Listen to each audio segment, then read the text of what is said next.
Bismillah, Assalamualaikum warahmatullahi wabarakatuh.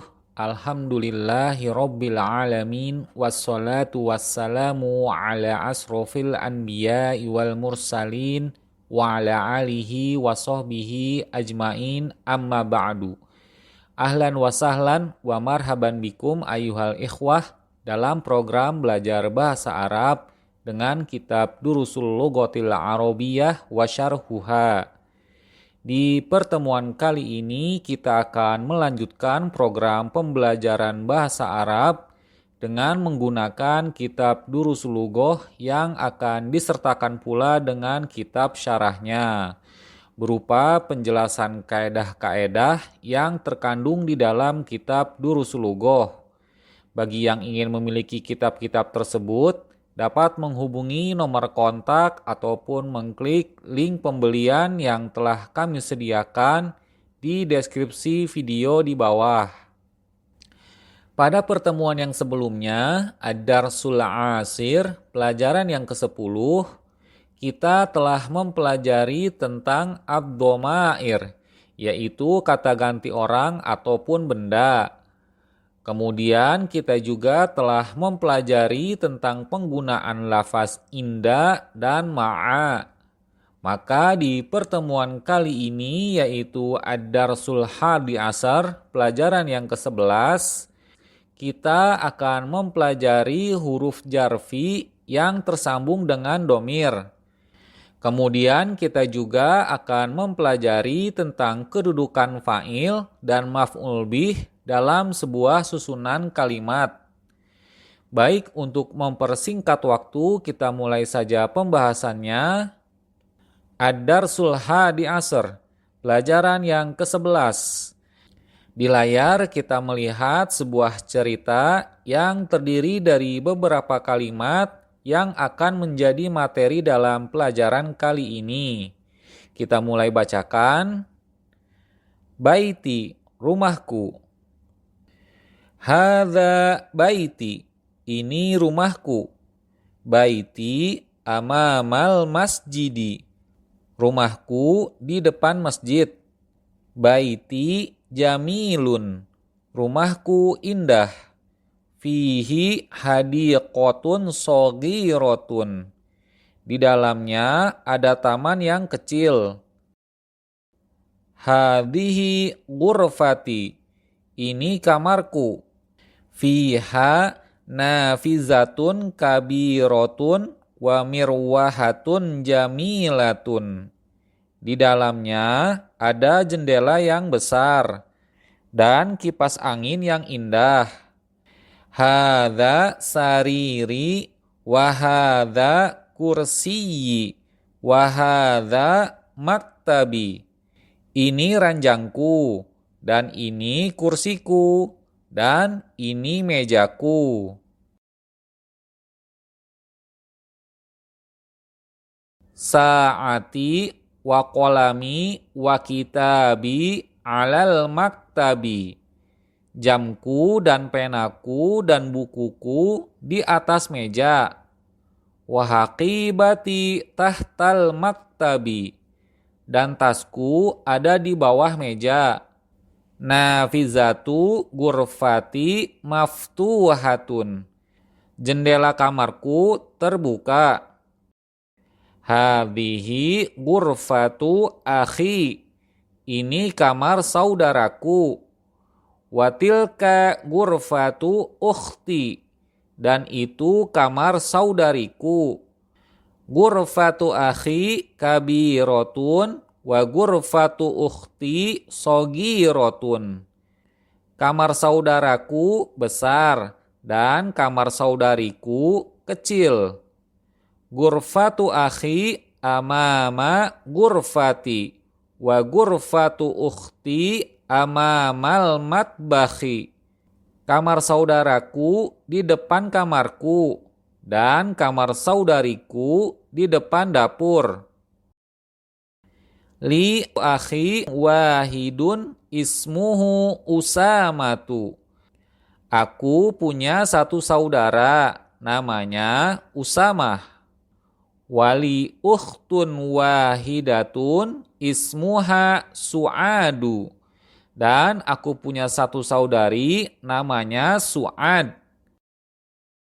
Abi wa ummi fi tilkal ghurfatil kabiroti.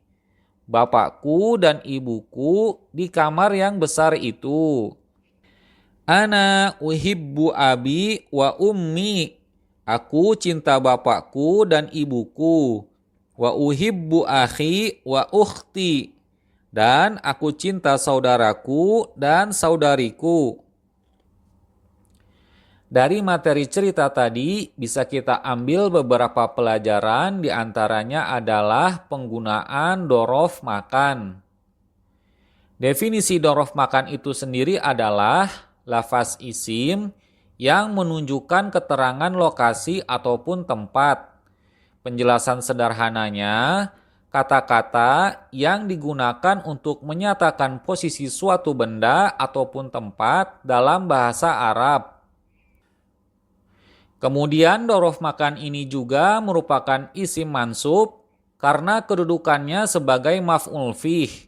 Dengan perkiraan dalam lafaznya tersebut mengandung adanya makna huruf jarfi yang terletak sebelum lafaz maknanya. Dan lafaz-lafaz yang termasuk ke dalam isim dorof makan tersebut diantaranya yang pertama amama atau izaa ataupun hidza'a yang maknanya di depan. Yang kedua waro'a ataupun kholfa yang maknanya di belakang. Yang ketiga janiba atau inda yang maknanya di samping. Yang keempat ala yang maknanya di atas ataupun menempel.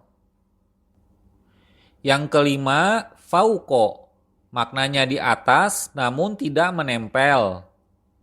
Yang keenam, tahta, maknanya di bawah. Yang ketujuh, baina, yang maknanya di antara. Yang kedelapan, huna, yang maknanya di sini.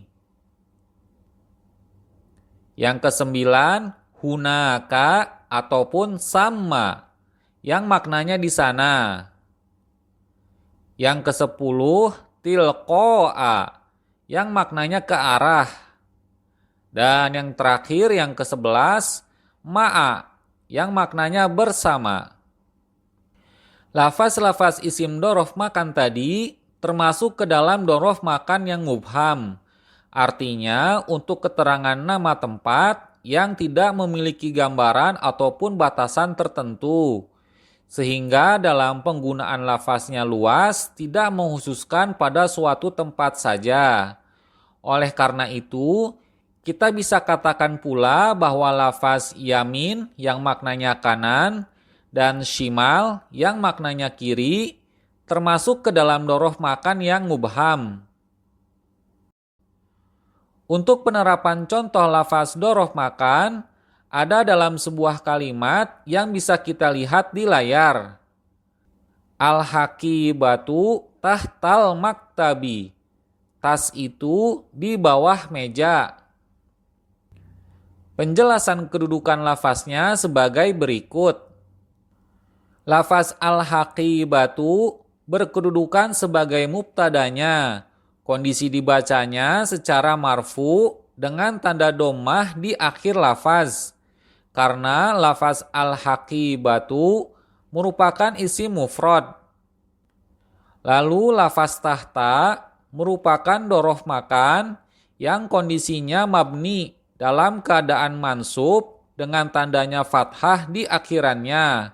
Dan lafaznya berkedudukan sebagai mudhof. Kemudian lafaz al-maktabi berkedudukan sebagai mudhof ilaih yang kondisinya majrur dengan tanda kasroh di akhirannya karena termasuk ke dalam isim mufrad. Dan karena lafaz tahtal maktabi merupakan sibhul jumlah dalam bentuk mudhof dan mudhof ilaih, maka kedua lafaz tersebut menduduki sebagai khobarnya dari mubtada al-haqibatu. Lalu mungkin ada juga yang bertanya, apakah lafaz masjidun, madrasatun, dan mustashfa termasuk juga ke dalam dorof makan? Jawabannya ya, lafaz-lafaz tersebut termasuk juga ke dalam dorof makan. Yang lebih tepatnya lagi adalah sebagai dorof makan yang muhtash, yaitu isim yang memberikan keterangan tempat dengan gambaran dan batasan yang telah ditentukan. Seperti halnya pada lafaz masjidun, keterangan dalam maknanya memiliki batasan seperti sebuah tempat yang digunakan untuk beribadah. Tidak ada keterangan makna lain selain itu. Selain itu, pada materi pembahasan ini kita dapat pelajari juga mengenai huruf jarfi yang bersambung dengan isim dhamir muttasil hu dan ha. Sehingga jika kita gabungkan keduanya menjadi yang pertama yaitu fihi, bermakna di dalamnya, untuk kata ganti muzakkar. Sebagaimana yang kita ketahui, dhamir hu adalah kata ganti untuk orang ketiga yang berjenis muzakkar. Lalu kita perhatikan khusus pada dhamir ini saat bersambung dengan huruf jar, maka harokat dhamirnya menjadi kasroh. Berbeda halnya dengan lafaz yang kedua, yaitu fiha, bermakna di dalamnya, untuk kata ganti mu'annas. Pada dhamir ini keadaan harokatnya mabni tidak berubah menjadi kasroh. Dan sudah kita ketahui pula dhamir ha adalah kata ganti untuk orang ketiga yang berjenis mu'annas. Untuk lebih paham lagi mengenai pembahasan ini, kita sertakan pula dengan contoh kalimatnya. Contoh yang pertama, man fil masjidi, siapakah yang di dalam masjid? Jawab, fihil mu'minuna. Di dalamnya adalah orang-orang beriman. Pada contoh kalimat tanya jawab ini, lafaz fil masjidi diganti menjadi fihi. Karena lafaz al-masjidi adalah isim muzakkar, maka dhamirnya adalah hu. Contoh yang kedua, madza fi haqibatika? Apa yang ada di dalam tasmu? Jawab, fiha kitabi wa qalami. Di dalamnya ada bukuku dan penaku. Pada contoh kalimat tanya jawab ini, lafaz fi haqibatika digantikan dengan lafaz fiha. Karena lafaz haqibati adalah isim mu'annas, maka dhamirnya adalah ha. Sebagai catatan tambahan dalam memahami penggunaan isim dhamir ini secara mudah, yaitu untuk isim yang tidak berakal seperti hewan dan tumbuhan ataupun benda mati, bila kedudukannya marfu, maka isim dhamirnya yang pertama menggunakan lafaz huwa untuk mufrad muzakkar dan lafaz hiya untuk mufrad muannas. Yang kedua, untuk musanna yang ada jumlahnya 2 ataupun double, menggunakan lafaz huma. Lalu yang ketiga, jika jumlahnya jamak, maka menggunakan lafaz hiya, baik itu untuk muzakkar ataupun muannas. Namun ketika isim dhamir tersebut sebelumnya telah bersambung dengan huruf jar seperti fi yang memajrurkan, ataupun karena isim dhamir tersebut diposisikan sebagai mudhof ilaih, maka tidaklah lagi dhamirnya tersebut menggunakan lafaz huwa ataupun hiya, akan tetapi menggunakan lafaz hu untuk muzakkar mufrad, ha untuk muannas mufrad dan jamak yang tidak berakal, dan lafaz huma untuk musanna, baik itu muzakkar ataupun muannas. Kita kembali kepada kitab Durusul Lughohnya. Di sini terdapat latihan yang akan kita kerjakan. Tamarinu. Al-awwal, ikro waktub. Bacalah dan tulislah. Al-awwal, man fi hadzal baiti, siapakah di dalam rumah ini? Jawab, fihi hamidun. Di dalamnya ada Hamid. As-sani, yang kedua, madza fil haqibati, apa yang di dalam tas itu? Jawab, fiha kitabi wa qalami wa daftari. Di dalamnya ada bukuku, penaku, dan buku catatanku. As-salis, yang ketiga, man fis sayyarati, siapakah yang di dalam mobil itu? Jawab, fiha abi wa ummi wa akhi wa ukhti. Di dalamnya ada bapakku, ibuku, saudaraku, dan saudariku. Ar-rabi, yang keempat, man fi masjidil jami'atil an, siapakah yang di dalam masjid kampus itu sekarang? Jawab, ma fihi ahadun, tidak ada seorang pun di dalamnya. Al-khamis, yang kelima, man fi hadhil ghurfati, siapakah yang di dalam kamar ini? Jawab, fi hal mudiru, di dalamnya ada kepala sekolah. Kita lanjutkan kepada latihan yang kedua. As-sani, iqro, bacalah. Al-awwal, uhibbu abi wa ummi, aku cinta bapakku dan ibuku. As-sani, yang kedua, uhibbu akhi wa ukhti, aku cinta saudaraku dan saudariku. As-salis, yang ketiga, uhibbu zamili, aku cinta kawanku. Ar-rabi, yang keempat, uhibbu ustadzi, aku cinta guruku. Al-khamis, yang kelima, uhibbullaha, aku cinta Allah. As-sadis, yang keenam, uhibbun nabiyya sallallahu alaihi wasallam, aku cinta Nabi sallallahu alaihi wasallam. As-sabi, yang ketujuh, uhibbul lughatal arabiyyata, aku cinta bahasa Arab. Dari latihan tadi kita bisa mempelajari beberapa hal, di antaranya mengenai jumlah fi'liyah, di mana pada episode ketiga sebelumnya kita telah mempelajari mengenai jumlah ismiyah. Dan kali ini untuk mengingat kembali kita review singkat tentang jumlah ismiyah sebelum kita membahas secara luas mengenai jumlah fi'liyah. Jumlah ismiyah adalah setiap susunan kalimat yang lafaznya diawali oleh lafaz isim dengan makna tertentu dan isimnya tersebut tidak ada keterkaitannya dengan waktu.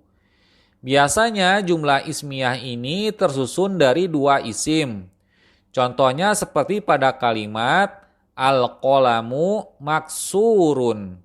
Pada kalimat ini isim yang pertama al-qalamu dinamakan sebagai mubtada, yaitu isim yang mengawali kalimat.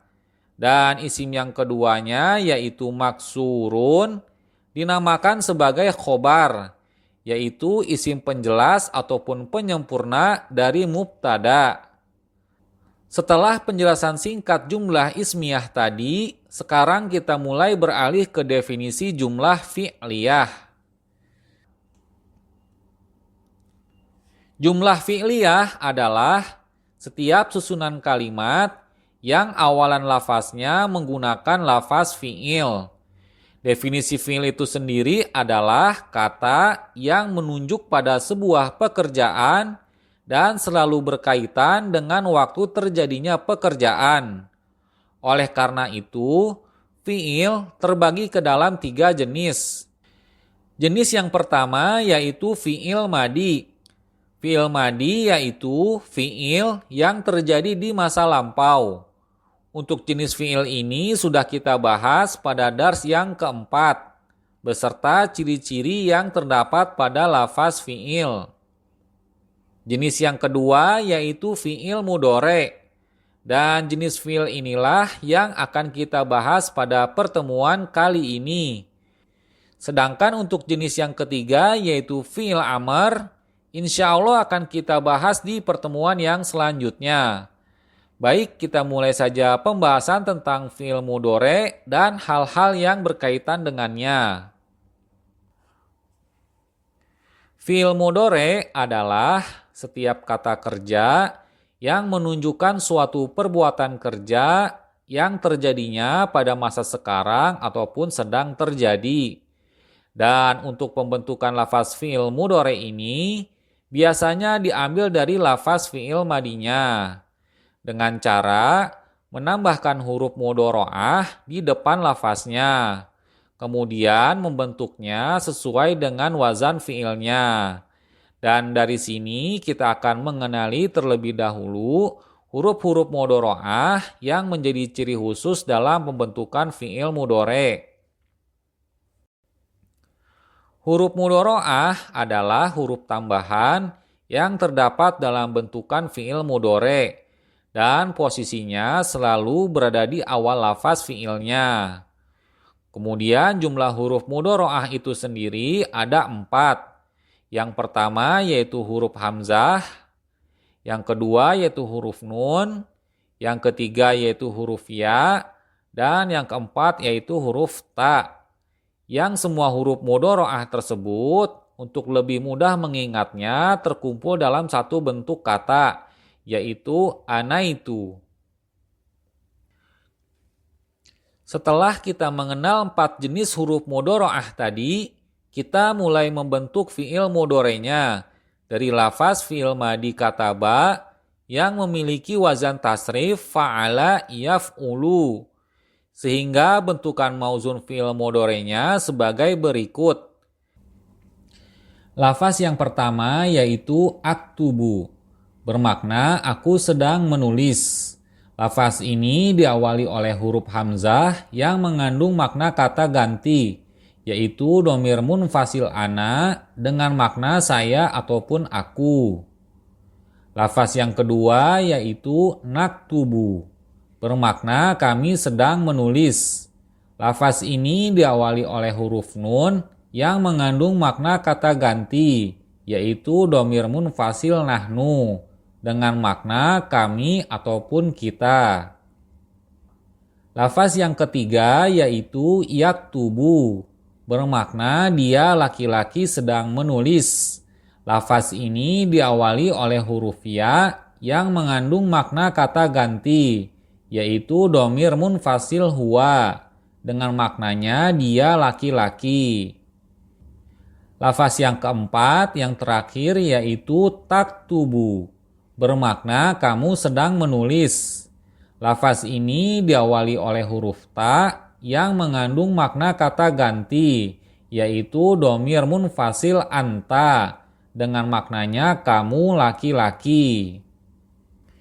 Dari pembelajaran fi'il mudhari' ini kita mengetahui betapa pentingnya untuk mempelajari ilmu tasrif.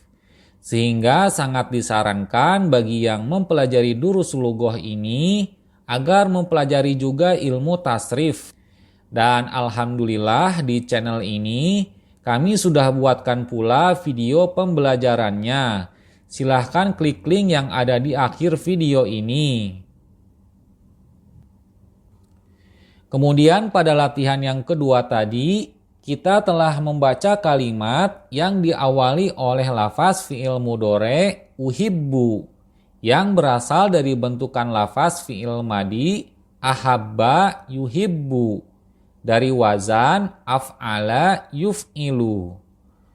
Dan karena pada contoh kalimat tadi menggunakan fi'il mudhari' yang berawalan huruf hamzah mudhoro'ah, maka maknanya menunjukkan kepada kata ganti ana, bermakna saya. Setelah kita mempelajari jenis fiil yang kedua, yaitu fiil mudhore dan bagaimana pembentukannya, sekarang kita kembali kepada pembahasan jumlah fi'liyah. Seperti yang sudah dijelaskan di awal, bahwasanya jumlah fi'liyah adalah susunan kalimat yang awalan lafaznya menggunakan lafaz fi'il. Maka di sini kita akan lebih fokuskan kepada contoh-contohnya. Baik itu contoh yang diawali oleh fi'il madi dan fi'il mudhore yang sudah kita pelajari tadi. Kita mulai dari contoh fi'il madinya. Zahaba Muhammadun. Muhammad telah pergi. Kita perhatikan susunan kalimat di layar diawali oleh sebuah lafaz dan lafaz tersebut berjenis fi'il. Lebih tepatnya yaitu fi'il madi. Dan setelahnya lagi terdapat lafaz isim yaitu Muhammadun sebagai pelengkap dari kalimat ini. Dan karena kalimat ini diawali oleh lafaz fi'il, maka susunan kalimatnya disebut dengan jumlah fi'liyah. Kita beralih ke contoh yang kedua yang menggunakan lafaz fi'il mudhore. Uhibbullaha, saya mencintai Allah. Kita perhatikan susunan kalimat di layar diawali oleh sebuah lafaz dan lafaz tersebut berjenis fi'il, lebih tepatnya yaitu fi'il mudhore. Dan setelahnya terdapat lafaz isim yaitu Allah sebagai pelengkap dari kalimat ini. Dan karena kalimat ini diawali oleh lafaz fi'il mudhore, maka susunan kalimatnya disebut dengan jumlah fi'liyah. Itulah tadi dua permisalan contoh jenis kalimat jumlah fi'liyah yang susunan kalimatnya diawali oleh lafaz fi'il. Baik itu dengan fi'il madi ataupun fi'il mudhore. Kemudian untuk melengkapi pembahasan mengenai jumlah fi'liyah ini, kita juga akan mempelajari susunan kalimat yang ada dalam jumlah fi'liyah. Seperti kita ketahui dalam sebuah susunan kalimat yang diawali oleh kata kerja, tentunya membutuhkan kepada seseorang yang melakukan pekerjaan tersebut.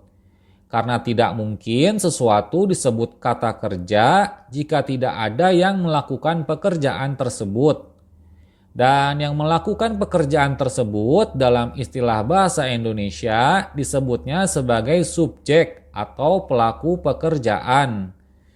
Seperti dalam contoh di layar, siswa laki-laki itu menulis pelajaran. Dalam kalimat ini bisa kita ketahui bahwa yang menjadi subjek ataupun pelaku pekerjaannya adalah siswa. Dan di contoh kalimat ini selanjutnya terdapat predikat, yaitu unsur keterangan yang akan menjelaskan siswa tadi. Seperti sebuah pekerjaan ataupun perbuatan yang dilakukan oleh subjek. Dan keterangan pekerjaannya dalam kalimat tersebut adalah menulis. Kemudian setelahnya dari sebuah aktivitas predikat bisa saja membutuhkan kepada unsur yang dikenai pekerjaan atau sesuatu yang dikerjakan. Kalau dalam istilah bahasa Indonesianya disebut dengan objek ataupun penderita. Dan pada contoh kalimat ini, yang menjadi objek tersebut adalah pelajaran. Melalui penjelasan singkat tadi, kita bisa memahami bahwa dalam sebuah kalimat yang diawali oleh kata kerja, dibutuhkan kepada subjek pelaku dan juga terkadang membutuhkan kepada objek yang dikerjakan. Dan di dalam bahasa Arab itu sendiri memiliki istilah untuk sebutan subjek dan objek. Dalam bahasa Arab dikenal istilah yang pertama yaitu fa'il. Fa'il adalah subjek ataupun pelaku yang melakukan pekerjaan. di mana kondisi harokat akhirnya selalu dalam keadaan marfu, yang secara umum cirinya yaitu berharokat dhammah. Yang kedua yaitu fi'il ataupun kata kerja yang merupakan predikat dalam sebuah kalimat. Dan yang ketiga, yang terakhir yaitu maf'ul bih. Maf'ul bih yaitu objek ataupun yang dikenakan pekerjaan, di mana kondisi harokat akhirnya selalu mansub, yang secara umum cirinya yaitu berharokat fathah. Dan dalam penyusunan kalimat bahasa Arab berjenis jumlah fi'liyah, nantinya akan selalu berkaitan dengan fa'il dan maf'ul bih ini, tergantung kepada susunan kalimatnya nanti. Untuk lebih mudahnya, kita perhatikan contoh kalimat dalam bentuk jumlah fi'liyah di layar. Kita coba terangkan secara singkat kedudukannya dan kondisi i'rabnya. Katabat thalibud darsa. Siswa laki-laki itu menulis pelajaran. Pada kalimat ini diawali oleh lafaz fi'il kataba, di mana lafaz fi'il kataba ini dia sifatnya mabni alias tetap dan tidak berubah bentukan harokatnya. Lalu pada lafaz at-thalibu yang merupakan lafaz isim menduduki sebagai fa'il ataupun pelaku dari fi'il kataba. Karena lafaz at-thalibu sebagai fa'il dalam bentuk isim mufrad, maka kondisi i'rabnya dibaca marfu dengan tanda i'rabnya berupa harokat dhammah di akhiran lafaznya. Jadi yang harus diingat di sini adalah kondisi fa'il selalu dibaca marfu, dan keumumannya marfu itu ditandainya dengan harokat dhammah terutamanya bagi isim mufrad. Walaupun nanti dibentukan kalimat lain tandanya bisa saja selain harokat dhammah di akhir katanya. Misalnya jika isimnya musanna dengan tanda huruf alif, ataupun jika isimnya jama dengan tanda wawu sebagai tanda i'rabnya. Namun untuk mempermudah di awal pelajaran, kita anggap saja jika tanda marfu adalah harokat dhammah di akhirannya. Karena harokat dhammah adalah tanda umum bagi i'rab marfu. Kemudian yang terakhir pada lafaz ad-darsa menduduki sebagai maf'ul bihnya ataupun objek dari yang dikerjakan. Kondisi i'rabnya dibaca mansub dengan tanda i'rabnya berupa harokat fathah di akhiran lafaznya. Ini pun harus kita ingat juga bahwa kondisi maf'ul bih selalu dibaca mansub. Walaupun nanti dibentukan kalimat lain tandanya bisa saja selain harokat fathah di akhiran katanya. Dan sama seperti fa'il, untuk mempermudah di awal pelajaran, kita anggap saja jika tanda mansub adalah dengan harokat fathah di akhirannya. Karena harokat fathah adalah tanda umum bagi i'rab mansub. Kita lanjut kepada contoh jumlah fi'liyahnya yang diawali oleh fi'il mudhari. Seperti pada kalimat, uhibbullaha, aku mencintai Allah. Pada kalimat ini penjelasannya adalah pada lafaz uhibbu adalah fi'il mudhari yang kondisinya selalu marfu dengan dhammah di akhirannya. Karena lafaz uhibbu termasuk fi'il yang huruf akhirannya shahih alias tidak ada huruf cacat ataupun ilatnya seperti alif, wawu, dan ya. Dan tidak pula pada lafaz uhibbu ini dimasuki oleh huruf yang menasobkan ataupun menjazmkan. Sehingga dalam membaca akhirannya tetap dalam keadaan marfu bil dhammah. Dan dalam lafaz uhibbu ini juga seperti yang sudah kita pelajari tadi, terdapat dhamir mustatir yang dikirakan kepada kata ganti ana, maknanya saya. Di mana dhamir ini berkedudukan sebagai fa'ilnya ataupun subjek. Oleh karena itulah lafaznya kita artikan dengan saya mencintai. Kemudian pada lafaz Allah berkedudukan sebagai maf'ul bihnya ataupun objek. Sehingga akhiran lafaznya kita baca secara mansub dengan tanda berupa harokat fathah di akhirannya. Baik, sekarang kita beralih kepada penjelasan ataupun syarah dari Durusul Lughoh jilid pertama pelajaran Ad-Darsul Hadi Asyar. Kita buka buku syarahnya. Ad-Darsul Hadi Asyar, pelajaran yang ke-11. Fi zaid domirul ghaib, huruf jar fi yang disambungkan dengan kata ganti orang ketiga. Fi harfu jarrin, huruf fi merupakan huruf jar. Domirul ghaibil mudzakkari fihi. Jika disambungkan dengan kata ganti orang ketiga laki-laki, maka lafaznya menjadi fihi. Domirul ghaibil muannasi fiha. Jika disambungkan dengan kata ganti orang ketiga perempuan, maka lafaznya menjadi fiha. Contoh penggunaan lafaznya seperti baiti fihi hadiqotun. Rumahku di dalamnya ada taman. Fasli fihi tullabun. Kelasku di dalamnya ada siswa-siswa. Madza fi hadzal baiti? Apakah yang ada di dalam rumah?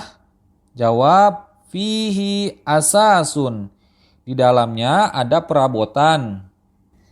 Man fil maktabi, siapakah yang di dalam kantor? Jawab, ma fihi ahadun. Tidak ada seorang pun di dalamnya. Pada contoh ini semua kalimatnya berbentuk muzakkar, seperti pada lafaz baitun, faslun, dan maktabun. Sehingga lafaz huruf jar domir yang digunakan adalah fihi. Lalu pada contohnya yang lain, hadiqoti fiha azharun. Tamanku di dalamnya ada bunga-bunga. Gurfati fiha nafizatun. Kamarku di dalamnya ada jendela. Madza fil haqibati? Apa yang di dalam tas itu? Jawab, fiha kutubun. Di dalamnya ada buku-buku. Man fil maktabati? Siapakah yang di dalam perpustakaan? Jawab, ma fiha ahadun. Tidak ada seorang pun di dalamnya. Pada contoh ini semua kalimatnya berbentuk muannas, seperti pada lafaz hadiqotun, gurfatun, dan maktabatun. Sehingga lafaz huruf jar domir yang digunakan adalah fiha. Pembahasan terakhir dari Syarah Durusul Lughoh ini adalah huruf ya mutakallim. Ya'ul mutakallimi domirul lil mutakallim.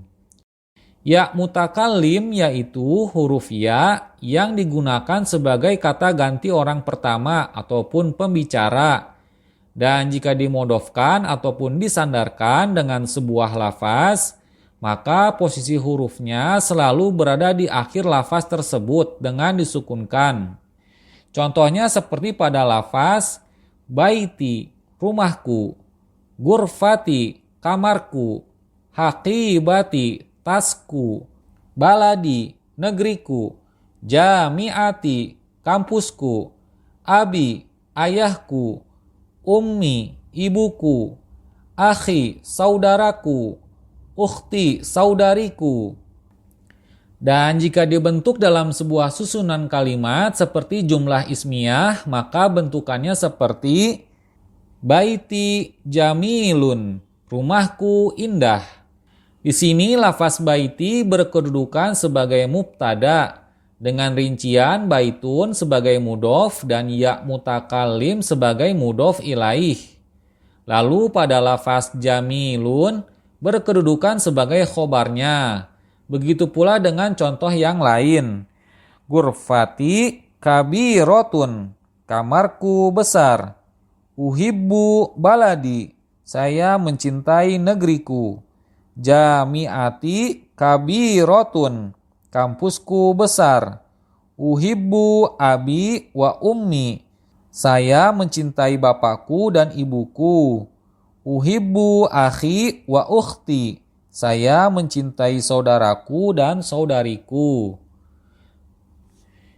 Demikianlah materi pembelajaran dari kitab Durusul Lughoh jilid ke-1 Ad-Darsul Hadi Asr, pelajaran yang ke-11, pembahasan tentang dorof makan. Kami mohon maaf jika dalam penyampaian video ini terjadi kekeliruan ataupun hal-hal yang tidak berkenan. Dan jika ada materi pembahasan yang terlewati, teman-teman bisa melihat video sebelumnya yang ada di daftar playlist video pembelajaran Durusul Lughoh pada channel ini. Saya mohon pamit undur diri. Subhanakallahumma wa bihamdika asyhadu alla ilaha illa anta astaghfiruka wa atubu ilaik. Assalamualaikum warahmatullahi wabarakatuh.